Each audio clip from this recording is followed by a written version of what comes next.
Good evening, Bahamas. Coming up tonight in our news. The former MP for Fox Hill is blasting the National Security Minister over comments he made about the Fox Hill Community Centre. A recently released survey reveals new data about shantytowns in Abaco.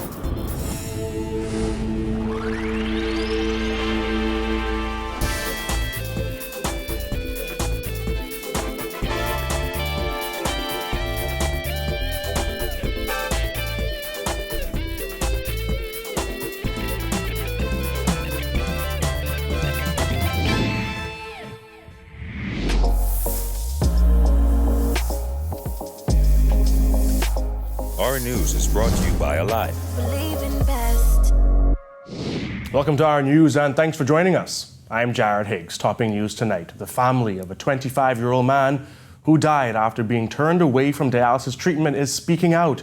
Neil Bethel, a father of one, is said to have been receiving treatment for 2 months. But after a staff shortage on Monday rendered dialysis services unavailable, his mother and sister are asking what went wrong. I mean, he didn't even have that look that he was going to leave us.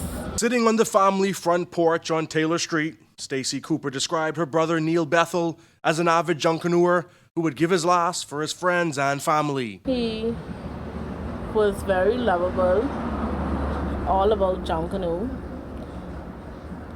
Always make sure his mother was first and loved to give people his last. Yes. How long was he as that? For years. Even though he was young, he was always into that junkanoo. Bethel's family members say he was a dialysis patient for 2 months and required treatment 3 times per week at PMH's overburdened dialysis unit. His sister says he went for treatment last Friday and this Monday, but was turned away both times.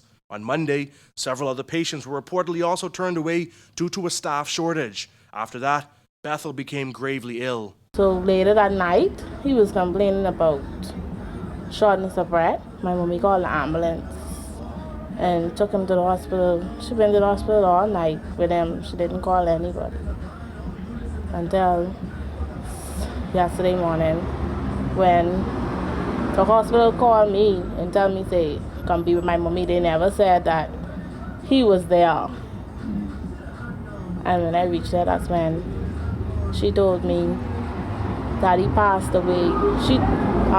The nurse told my mommy he died from a heart attack. Yeah.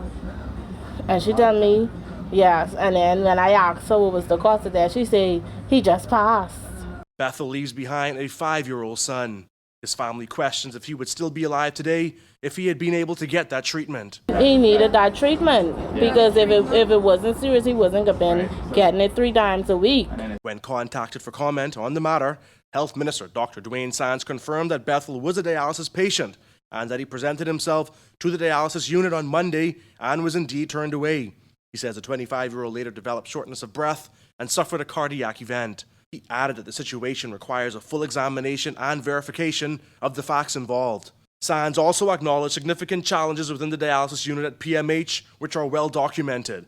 Back in October, Our News got an inside look into the facility after a leaked memo by then hospital administrator Mary Walker revealed a severe crisis at the unit.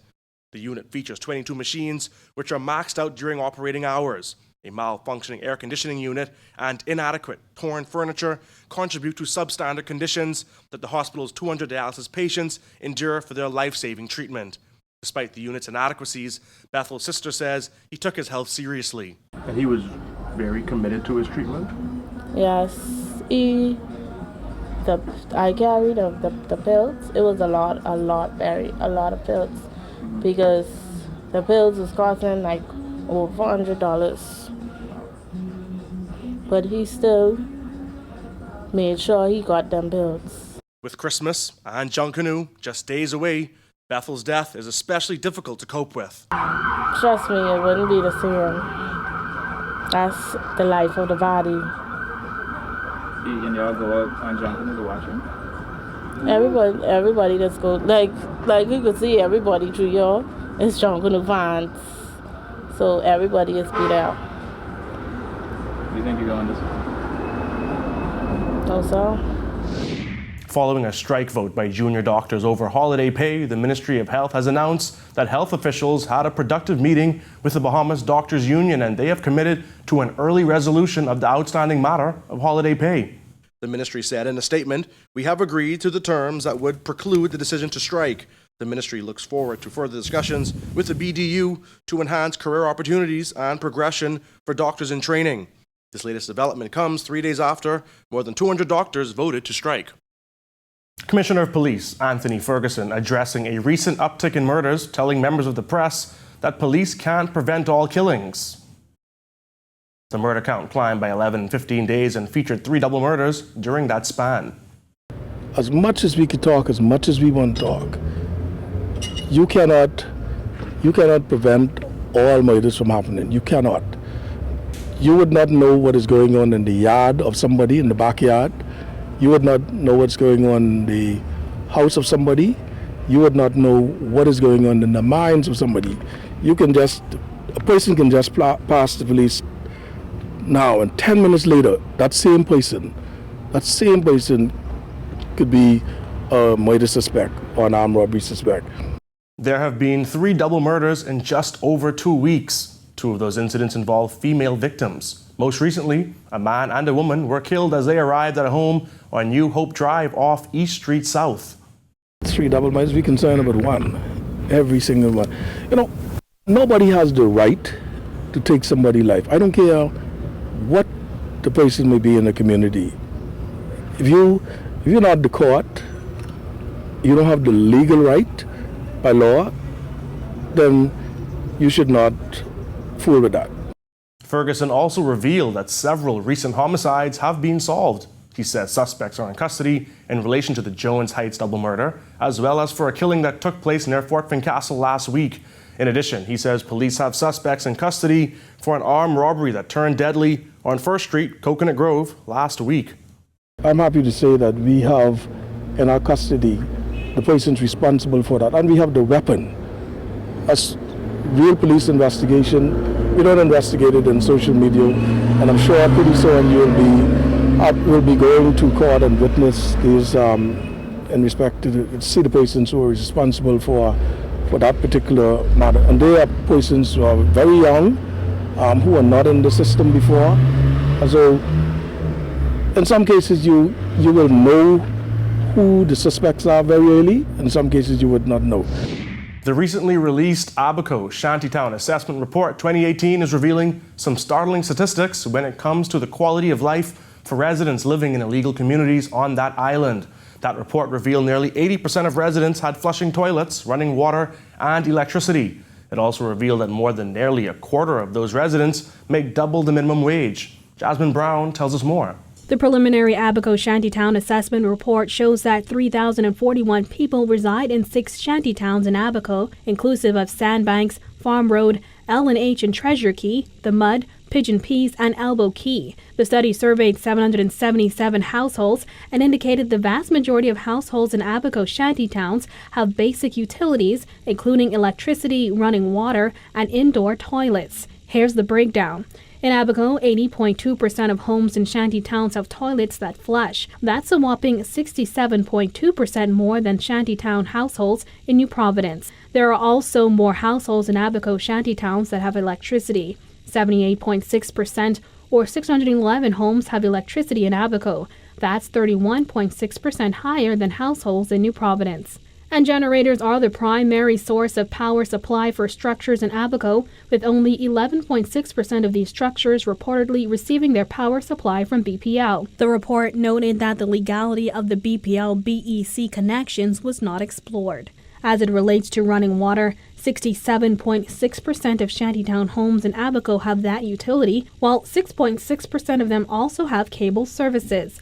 The issue of utilities in illegal communities has been raised by head of the Shantytown Action Task Force and Minister of Labor Dion Folks, who said in July that the country's utility companies have all created action plans to ensure the disconnections are organized. They have separate actions that they are putting in force to do proper disconnection of those 3 services. There's a lot of cable. And as you go in the shanty towns, you see the cable boxes. There's a lot of BPL connections, and you will see those also, and also water and sewage. But each of the utility companies, they have a separate plan of action to do a disconnection at the appropriate time.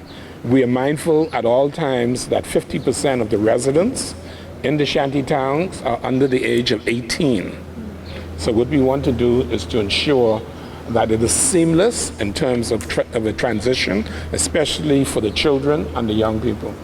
As for the wages earned by Shantytown residents, the task force found that 73% of household respondents are employed. The report also noted that the unemployment rate among household respondents is 15.3% and that undocumented respondents comprise the largest share of the unemployed.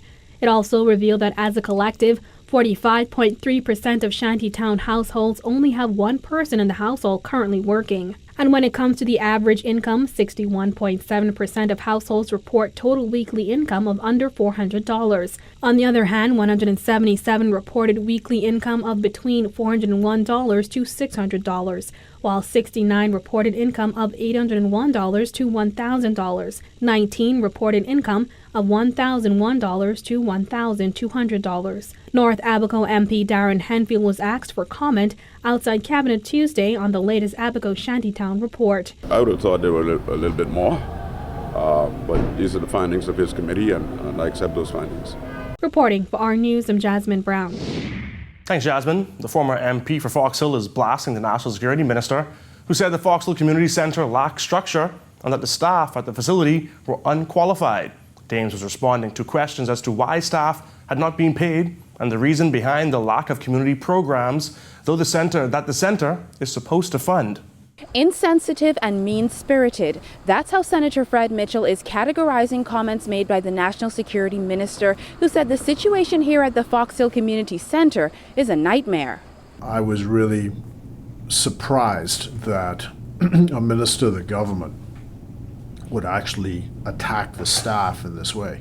I mean, even if he held those views, it just seems to me it's not something that you say publicly. National Security Minister Marvin Dames, while commenting on why there are no community programs at the center, said there was no structure left in place. The center was to be subsidized through an IDB-funded loan under the Citizen Security and Justice Initiative for the purpose of producing community-based programs to fight crime and violence. The center currently generates funds by renting out the facilities for events.